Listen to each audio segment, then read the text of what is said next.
बहुत समय पहले की बात है। दीपनगर नाम का एक छोटा सा गांव हुआ करता था। उस गांव में बहुत से घर थे। उन्हीं घरों में से एक घर जिसमें कि दिवाकर, उसकी माँ और उसकी दो बहनें रहा करती थी। दिवाकर की माँ का नाम शांति और बड़ी बहन का नाम शोभा और छोटी बहन का नाम पूजा था। शोभा की शादी एक छोटे से घर में फिक्स हो रखी थी। शांति के पति का देहांत एक फैक्ट्री में काम करने की वजह से हो गया था। तब से दिवाकर ही अपने घर का ख्याल रखा करता था। दिवाकर तो ज़्यादा पढ़ा लिखा नहीं था। वह मजदूरी कर कर अपने परिवार का पेट पाला करता था। वह खेत में भी काम किया करता था।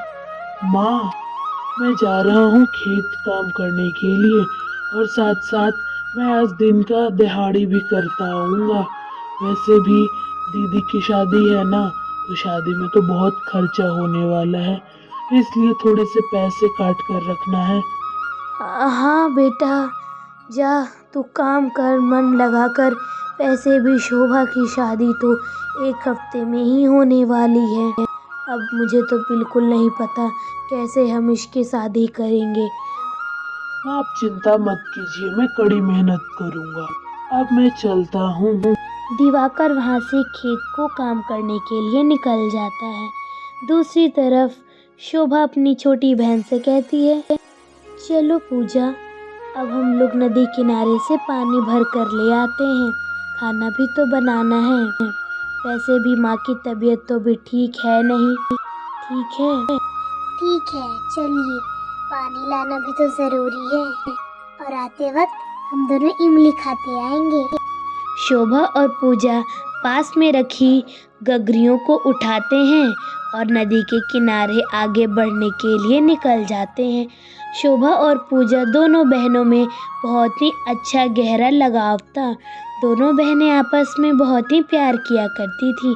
कुछ देर बाद शोभा और पूजा नदी के किनारे पहुंच जाती हैं। सबसे पहले शोभा जाती है और नदी के किनारे से पानी नीचे झुक झुक कर भरने लगती है। 2-3 बार में शोभा की गगरी पूरी तरह से भर जाती है। वह भरी गगरी को लेकर आगे बढ़ती है और साइड में खड़ी हो जाती है। फिर दोबारा पूजा जाती है अपनी मटके को भरने के लिए। वह भी नीचे झुक झुक कर 1-2 बार में पूरे मटके को अच्छी तरीके से भर लेती है। भरने के बाद वो भी वहाँ से बाहर आ जाती है और वह अपनी बड़ी बहन से कहने लगती है, दीदी, पानी तो हम लोगों ने भर लिया है। अब आपको याद है ना जो मैंने कहा था, चलिए इमली खाने चलते हैं। बहुत ही खाने का मन हो रहा है। वैसे भी घर में तो दाल रोटी ही रोज बनती है। हाँ हाँ पूजा, चलो ना, मैं भी इमली खाने के लिए बहुत ही उतावली हूँ। बहुत दिनों से मैंने कुछ चटपटा नहीं खाया। चलो चलो, जल्दी देर होगी। पूजा और शोभा वहाँ से भरी गगरी को लेकर रास्ते से इमली खाते हुए अपने घर को पहुँच जाते हैं। घर पे वह आती हैं और अपने मटके को रखती हैं। अपनी माँ से कहती हैं, माँ, मैं आज नहीं खाऊंगी दाल रोटी। रोज़ रोज़ दाल रोटी खाकर तो मैं पक चुकी हूँ। मेरे पेट की हालत तो दाल रोटी की तरह बिल्कुल ख़राब हो गई है। मैं इस बार दाल रोटी नहीं खाने वाली हूँ। और मैं भी दाल रोटी नहीं खाऊंगी।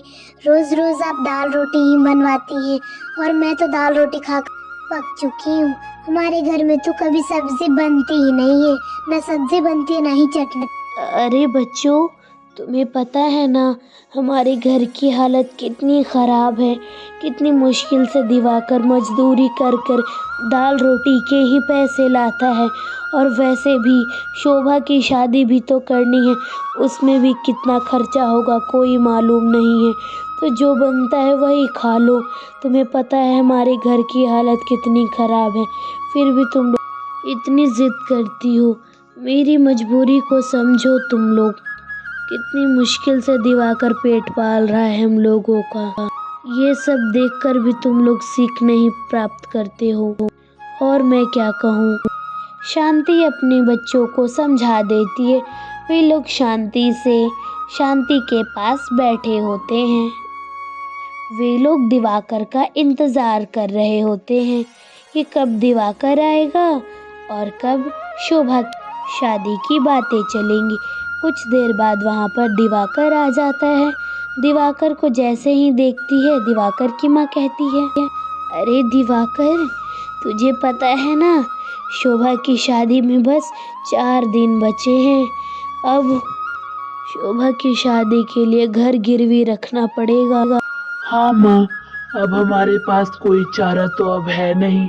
हमारे पास उतने पैसे भी नहीं है कि हम शोभा की शादी खुद की कमाई से कर सकें। वैसे भी इस घर की तो अच्छी कीमत मिल रही है। हाँ दिवाकर, अब शोभा की शादी की तैयारियां भी तो करनी है ताकि हम बारातियों के अच्छे ढंग से स्वागत कर सकें। हमारी भी तो कोई प्रतिष्ठा सम्मान है ना। हाँ, तो मैंने तो शोभा की परिवार वालों के लिए सारे कपड़े भी खरीद लिए हैं और साथ साथ क्या क्या खाने में होगा वो भी सोच के रखा है मैंने। तो शोभा, तेरी शादी की तो तैयारी जोरों शोरों से हम लोगों ने कर ली है, तो अपने सामान को जरा बांध ले। अब तो तू हमारे घर से जाने वाली है। हाँ दीदी, तुम तो जाने वाली हो। बहुत किया तुमने हम लोगों के घर पे राज।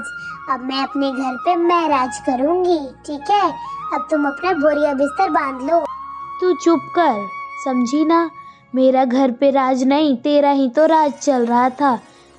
और वैसे भी तू ज़्यादा मत बोल। तू ज़्यादा बोलेगी ना तो मैं जाऊंगी भी नहीं यहाँ से। अरे बच्चों, क्यों लड़ रहे हो तुम लोग? अब एक दिन तो पूजा को भी जाना है हमारे घर से अपने ससुराल को, तो लड़ाई झगड़ा क्यों कर रहे हो तुम दोनों? अब तैयारियां करो तुम दोनों। शोभा की शादी की तैयारी बहुत ही अच्छे ढंग से होती है।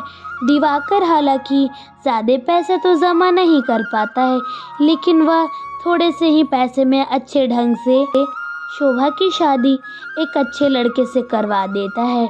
शोभा की शादी समाप्त हो जाती है। अब घर में बचते हैं सिर्फ शांति, पूजा और दिवाकर। दिवाकर तो ज़्यादा पढ़ा लिखा होता नहीं है। दिवाकर एक दिन अपनी माँ से कहता है, माँ, अब तो दीदी की शादी अच्छे ढंग से हो गई है, कोई दिक्कत भी नहीं आई है। अब मुझे खेत जाना चाहिए। खेत में मैंने बहुत दिनों से काम नहीं किया है। ठीक है, मैं खेत जा रहा हूँ। दिवाकर ये सारी बातें कहकर वहाँ से खेत जाने को निकल जाता है। दूसरी तरफ शांति अपनी बेटी से कहती है, अरे पूजा, जा तो एक गिलास पानी लेकर आ तो। बड़ी तबीयत खराब सी लग रही है, चक्कर चक्कर आ रहा है। जा पानी लेकर आ। थकावट से आ रही होगी शोभा की शादी की वजह से। माँ, मैं आपके लिए तुरंत नींबू पानी लेकर आती हूँ। उससे आपकी थकावट पूरी तरह से दूर हो जाएगी। और माँ, आपने तो दवाई भी नहीं ली है, शायद इसकी वजह से भी चक्कर आ सकती है। मैं आपको नींबू पानी के साथ साथ दवाई भी लाकर देती हूँ, इंतजार कीजिए। शोभा वहाँ से अपनी माँ के लिए पानी लाने चली जाती है। शोभा वहाँ पर पानी लाने जाती है। शांति तो इंतज़ार करने लगती है। शांति की बहुत दिनों से गंभीर बीमारी से गुजर रही थी। शांति ने अपने किसी भी बच्चे को ये बीमारी के बारे में नहीं बताया था। कुछ देर में वहाँ पर पानी लेकर आ जाती है पूजा। तभी वह देखती है कि शांति बेहोश पड़ी होती है। वह सोचती है, अरे माँ इतनी जल्दी सो भी गई। मैं उठाती हूँ। माँ, माँ, माँ, क्या हुआ माँ? उठो माँ, आपको चक्कर आ गया है। माँ, माँ, आप उठ क्यों नहीं रही हैं? माँ उठिए ना। माँ, क्या करूँ मैं? माँ को क्या हो गया? माँ आँखें क्यों नहीं खुल रही हैं? क्यों, क्या हो गया? हेलो, हेलो भैया, आप जल्दी घर आइए। देखिए माँ की तबीयत पूरी तरह से खराब हो गई है। माँ चक्कर खा के गिर पड़ी है। माँ को मैं बहुत देर से उठा रही हूँ, लेकिन वह अपनी आँखें नहीं खोल रही हैं। पूजा बहुत कोशिश करती है, लेकिन शांति अपनी आंखें नहीं खोलती है। वह रोने लगती है। कुछ देर बाद वहाँ पर दिवाकर आता है। माँ माँ क्या हुआ माँ? माँ अपनी आंखें खोल माँ। क्या हुआ तुझे? तू बेहोश कैसे हो गई? तेरी दवाई। माँ खोल खोल अपनी आंखें खोल। मैं क्या करूँ? मैं मैं क्या करूँ? माँ आंखें क्यों नहीं खोल रही हैं? मैं डॉक्टर के यहाँ फोन करता हूँ। Hello hello doctor. डॉक्टर साहब आप मेरे घर आ जाइए। मैं दिवाकर बात कर रहा हूँ। मेरी माँ की तबीयत फिर से बिगड़ गई है। वो अपनी आंखें नहीं खोल रही है। आप जल्दी आ जाइए। पता नहीं मेरी माँ अचानक से चक्कर खाकर बेहोश हो गई। उसने पानी मंगवाया था। दिवाकर ये सारी बातें बता देता है। कुछ देर में वहाँ पर आसपास का एक गांव का डॉक्टर आ जाता है जो कहता है, अरे दिवाकर देख, आ गया हूँ मैं, तू चिंता मत कर तू। डॉक्टर साहब आप आ गए। अब तुरंत मेरी माँ को देखिए ना। वो अचानक से कैसे बेहोश हो सकती है?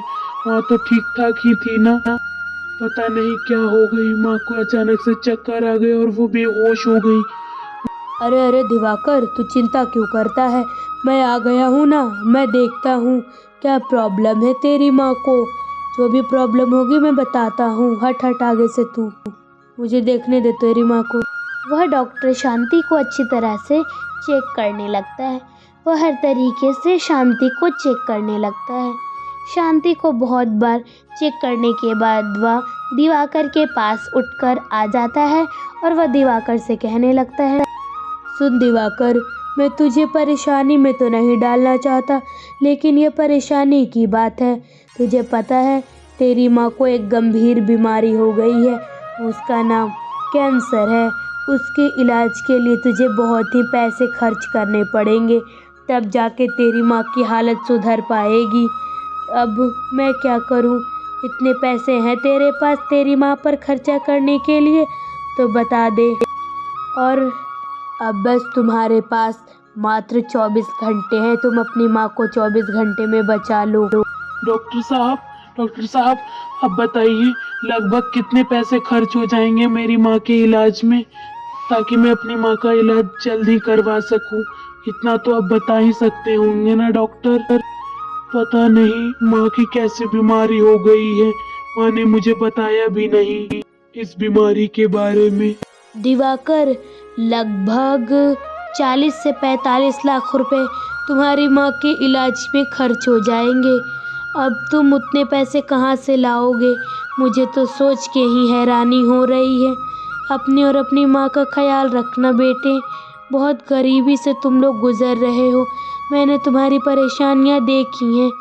ठीक है बेटे, बहुत देर हो गई है, अब मुझे चलना चाहिए। ठीक है, मैं चलता हूँ। वह डॉक्टर शांति का चेकअप करके सारी बातें बताकर वहाँ से चला जाता है। भैया आप उतने सारे पैसे कहाँ से लाएंगे? माँ आपके पास तो 1 रुपए भी नहीं है। माँ ने जो सारे गहने और इस घर को भी गिरवी बेचकर दीदी की शादी में लगा दिया था। अब आप माँ का इलाज कहाँ से करवाएंगे भैया? अब आपके पास तो 1 रुपए भी नहीं होंगे माँ को दिखाने के लिए। अब हम क्या करें भैया? पता नहीं क्या होगा अब आगे माँ की। तू चिंता क्यों करती है? मैं जा रहा हूँ ना। मैं कुछ ऐसा चीज करूँगा जिससे माँ की तबीयत जल्दी ठीक हो जाएगी।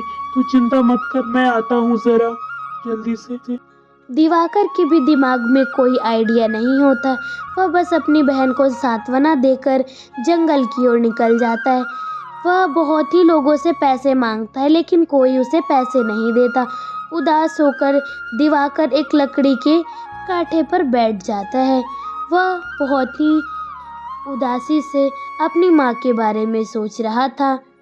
उसकी आंखों से तो आंसू भी गिर रहे होते हैं। बेचारे को कुछ समझ नहीं आता है। वह कहता है, माँ की तबीयत तो दिन पर दिन बिगड़ रही है। डॉक्टर ने मुझे मात्र 24 घंटे दिए हैं। मैं माँ की दवाई कहाँ से लाऊंगा? उतने पैसे कहाँ से लाऊंगा? मैं ये जालिम दुनिया मुझे 1 रुपए भी देने को तैयार नहीं है। मैं क्या करूं? मेरी मदद कौन करेगा? क्या करूं मैं? मेरी माँ 24 घंटे में मर जाएगी। किसी ने मेरी मदद नहीं की। मैं क्या करूं? दिवाकर ये सारी बातें कहकर रोने लगता है। लेकिन अब क्या करे, दिवाकर को तो कोई पैसे ही नहीं देता है। दिवाकर अचानक से बैठा होता है, उसकी नज़र एक चमचमाती हुई चीज़ पर पड़ती है। वह खड़ी होकर कहता है, अरे अरे, ये चमचमाती हुई चीज क्या है पत्थर के पास दबी हुई? मुझे देखना चाहिए वो क्या है। दिवाकर उठकर वहाँ से जाता है और उस चमचमाती हुई चीज़ को उठा लेता है। वो चमचमाती चीज़ को उठाकर कहता है, अरे, ये तो चिराग जैसा लग रहा है, जो मैंने अलादीन की कहानी में पढ़ी थी कि अलादीन के पास एक चिराग था जिससे एक जिन निकलता था जो सारी ख्वाहिशें पूरी किया करता था। ये मुझे तो चिराग जैसा ही लग रहा है। क्या ये सच बात है? मुझे तो बिल्कुल विश्वास नहीं हो रहा है। मुझे कोशिश करके देखनी चाहिए, शायद कुछ हो जाए। दिवाकर को ये याद था कि कैसे अलादीन की कहानी में चिराग को रगड़ने से आगे से जिन निकलता है। दिवाकर जैसे ही अपने चिराग को रगड़ता है, वहाँ से एक जिन प्रकट होता है। क्या हुक्म है मेरे आका? बहुत दिन हो गए थे, किसी ने मुझे आज़ाद नहीं किया, आपने मुझे आज़ाद कर दिया है। क्या हुक्म है? अरे, तुम तो सच में जिन लगते हो। तुम सच में जिन हो ना? मुझे विश्वास नहीं हो रहा है। मैंने तो सिर्फ अलादीन की कहानी में दे सुना था तुम्हारे बारे में। मैं हूँ आपका जिन, मैं पूरी करूँगा आपकी कोई ख्वाहिश। आप कोई 3 ख्वाहिश बोलिए, मैं आपकी 3 ख्वाहिश को पूरा कर दूँगा। ठीक है मेरे आका? तुम सच कह रहे हो? तो सबसे पहले ऐसा करो कि मेरी माँ की तबीयत बहुत खराब है। मेरी माँ की तबीयत तुरंत से तुरंत तुम ठीक कर दो। ये मेरी पहली ख्वाहिश है।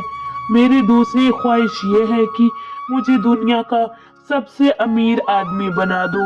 मेरी जिंदगी में कभी भी पैसे की कमी ना आए। मुझे कभी भी दर दर भटकना ना पड़े पैसे की तलाश में।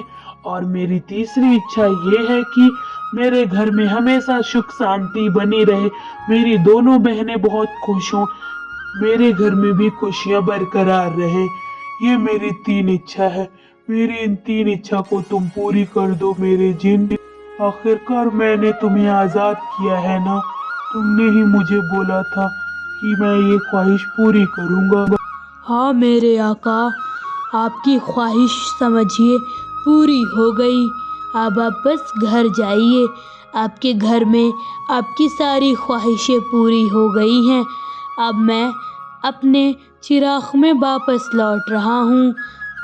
आपकी ख्वाहिश पूरी हो गई है। आप मेरे चिराग को ऐसी जगह डालिएगा, फेंकिएगा कि कोई उसे देख ना पाए और कोई मेरा दुरुपयोग ना कर सके। ठीक है? वह जिन ये सारी बातें कहकर फिर से उस चिराग के अंदर चला जाता है। वहाँ से उसके जाने के बाद दिवाकर कहता है, अरे, उस जिन ने सच कहा था। मुझे तो अभी भी विश्वास नहीं हो रहा है कि वह सच में एक जिन था। चलो, अब मैं घर जाकर देखता हूँ। दिवाकर सच में अपने घर की ओर जाता है। वह जैसे ही अपने घर की ओर जाता है, उसके घर के जगह पर एक बड़ा सा सुंदर आलीशान घर था। अरे अरे, ये यहाँ पर मेरी लकड़ी के घर की जगह पर यहाँ पर इतनी सुंदर घर कैसे आ गया? जिनकी बातें तो सच होने लगी हैं। शायद मेरी माँ भी ठीक हो चुकी हूँ। मैं जाकर देखता हूँ। दिवाकर अपने घर के आगे की ओर बढ़ता है और वह अपने घर के अंदर भी जाता है। वह घर के अंदर जाकर देखता है कि उसकी माँ की तबीयत तो अच्छी तरीके से ठीक हो गई है। वह शांति से बैठी होती हैं। माँ आप ठीक हो गई हैं? आपकी तबीयत अब ठीक हो गई है माँ?